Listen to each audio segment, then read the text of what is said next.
कलयुग के अंत के विषय में हमारे प्राचीन पुराणों में पहले ही भविष्यवाणी की गई है। कलयुग का प्रभाव कैसा होगा, कलयुग में मनुष्य का व्यवहार कैसा होगा, कलयुग की स्त्रियां कैसी होगी, कलयुग में मनुष्य का आकार और आयु कितनी होगी, कलयुग में पाप और पुण्य की परिभाषा क्या होगी, कलयुग में मुक्ति पाने के कौन से मार्ग होंगे तथा कलयुग का अंत कैसे होगा आदि के विषय में हमारे प्राचीन पुराणों में कलयुग की भविष्यवाणी की गई है। भगवान श्री कृष्ण ने कलयुग की भयावहता का वर्णन गरुड़ जी के सामने किया है, जिसके बारे में प्राचीन गरुड़ पुराण में बताया गया है। तो चलिए आज जान लेते हैं कलयुग के बारे में की गई प्राचीन भविष्यवाणियाँ। कलयुग का अंत, धर्म की विफलता, अनुशासन की कमी, मनुष्य में बढ़ती दुर्भावना, धन की लालसा, अत्यधिक काम का प्रभाव, गुरुजनों तथा पूज्य लोगों की निंदा, स्त्रियों में व्यभिचार और अनाचार आदि गुणों की वृद्धि,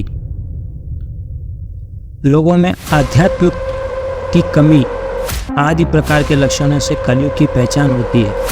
भगवान श्री कृष्ण ने कहा था कि कलयुग में मनुष्य का मन अत्यधिक कठोर हो जाएगा। मनुष्य अशांत चंचल धर्म से विमुख होकर अधर्म के पथ पर चलने वाले होंगे। उन्हें शास्त्रों का ज्ञान नहीं होगा, जिसके मुख से जो भी निकलेगा उसे ही शास्त्र समझा जाएगा। कलयुग के अंत में अधर्म और आसुरी शक्तियों का विनाश होगा और पुनः नए युग का आरंभ होगा, अर्थात फिर से सत्य युग का आरंभ होगा और सृष्टि का यह चक्र चलता रहेगा। चारों युगों में कलयुग अंतिम युग होता है। सबसे पहले सतयुग, उसके बाद त्रेता, फिर द्वापर युग और अंत में कलयुग।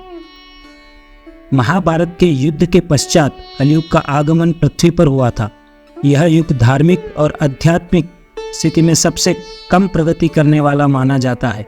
मान्यता के अनुसार आज से 3137 साल पहले महाभारत का युद्ध हुआ और कलयुग का आरंभ इस युद्ध के 35 वर्ष के पश्चात हुआ, अर्थात भगवान श्री कृष्ण के अपने धाम जाने के बाद हुआ। श्री कृष्ण कहते हैं कलयुग में लोग अपने स्वार्थ को ही सर्वोपरि मानेंगे।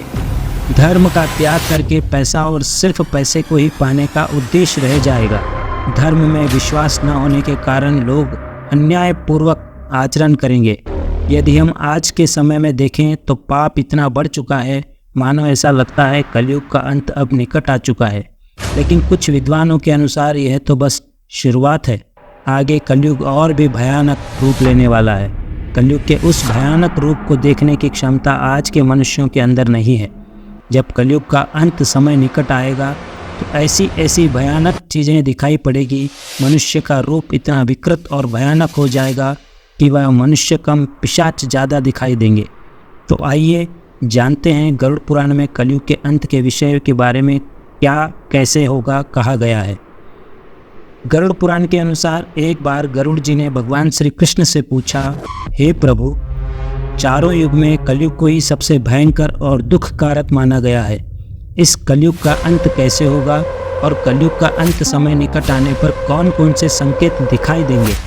तब भगवान श्री कृष्ण ने गरुड़ जी को कलयुग के अंत के समय मिलने वाले भयानक संकेतों के बारे में बताया।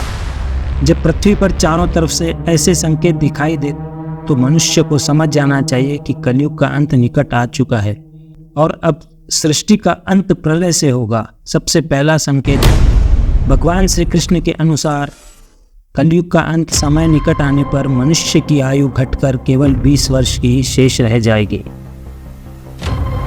12 वर्ष की आयु में ही मनुष्य के बाल पक जाएंगे। उनका शरीर अत्यंत कमजोर और सफ़ेद रंग का होगा।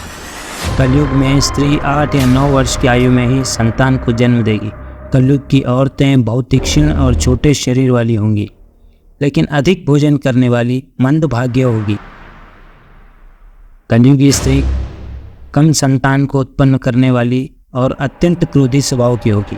वह अपनी संतान को दूध भी न पिलाएगी और न ही उसका पालन पोषण करेगी। दूसरा संकेत, भगवान श्री कृष्ण कहते हैं कलयुग का अंत समय निकट आने पर संसार में पतिव्रता स्त्रियां दिखाई नहीं पड़ेगी। एक ही स्त्री कई पुरुषों से विवाह करेगी। लोग पूजा पाठ, श्राद्ध, अंतिम संस्कार, मुंडन और विवाह आदि प्रकार के कार्य नहीं करेंगे। जल के अभाव के कारण लोग स्नान नहीं करेंगे और अशुद्ध ही रहेंगे।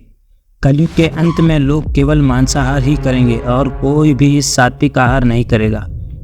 कलयुग में लोगों के वस्त्र तने हुए और चमकीले होंगे। तीसरी बात, श्री कृष्ण के अनुसार जब कलयुग का अंत समय निकट आएगा तो वृक्षों में फल आना बंद हो जाएंगे, सभी वृक्ष फल रहित हो जाएंगे। सृष्टि में हर तरफ केवल शमी के वृक्ष ही दिखाई देंगे। मनुष्य शाकाहार छोड़कर केवल मांस का ही भक्षण करेंगे। कलयुग का भोजन तामसिक और रोग उत्पन्न करने वाला होगा। इसी कारण से लोग जल्दी ही बूढ़े होकर मर जाएंगे। कलयुगी मनुष्य गाय की पूजा करना बंद कर देंगे, सभी गाय का मांस खाएंगे। गायों को केवल दूध और मांस के लिए ही पाला जाएगा। चौथी बात, भगवान श्री कृष्ण कहते हैं कलयुग का अंत समय निकट आने पर अल्प वृष्टि होगी, अर्थात बहुत ही कम बारिश होगी। अनाज का आकार बहुत ही छोटा होगा और फलों में रस भी उत्पन्न नहीं होगा। मनुष्य भूख और प्यास के कारण ही मरने लगेंगे। मनुष्य को केवल बकरियों का दूध ही प्राप्त होगा। पांचवी बात, जब कलयुग का अंत होने वाला होगा, भगवान विष्णु सूर्य की किरणों में विराजमान होकर पृथ्वी का संपूर्ण जल सोख लेंगे। आकाश में चारों तरफ 7 सूर्य दिखाई देंगे। इन सभी सूर्यों के प्रभाव से संपूर्ण सृष्टि जलकर खाक हो जाएगी। तत्पश्चात रुद्र रूपी भगवान विष्णु संपूर्ण संसार को दग्ध करके अपने श्वास से मेघों को उत्पन्न करेंगे और ये मेघ भयंकर गर्जना करते हुए अगले 100 वर्षों तक आकाश से जल की वर्षा करेंगे और सृष्टि की उस भयंकर अग्नि को शांत कर देंगे। अग्नि शांत होने पर वे मेघ संपूर्ण जगत को जल में डुबो देंगे और इस प्रकार से कलयुग का अंत हो जाएगा और फिर परमात्मा अपनी इच्छा मात्र से पुनः सृष्टि में जीव की उत्पत्ति करते हैं। तो दोस्तों, इस प्रकार से गरुड़ पुराण में कलयुग के अंत का वर्णन किया गया है। उम्मीद है आपको यह जानकारी अच्छी लगी होगी।